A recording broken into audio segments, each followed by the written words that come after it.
السلام علیکم عثمان۔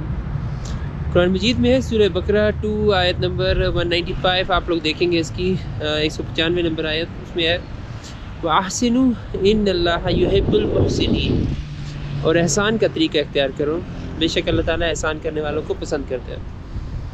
احسان کا لفظ حسن سے نکلا ہے، جس کا مطلب ہے کہ کسی بھی کام کو خوبی سے سر انجام دینا۔ آپ لوگ کسی بھی کام کو کرتے ہیں تو اس کو کرنے کے مختلف درجے ہو سکتے ہیں، اس میں سے 2 بنیادی درجے جو بہت اہم درجے ہو سکتے ہیں وہ میں آپ لوگوں سے شیئر کرتا ہوں کہ پہلا درجہ یہ ہو سکتا ہے کہ آپ نے جو کام آپ کے سپرد لگے ہے، جو خدمت آپ کے سپرد لگی ہے، اس کو بس کر لیا، ختم کر لیا آپ نے۔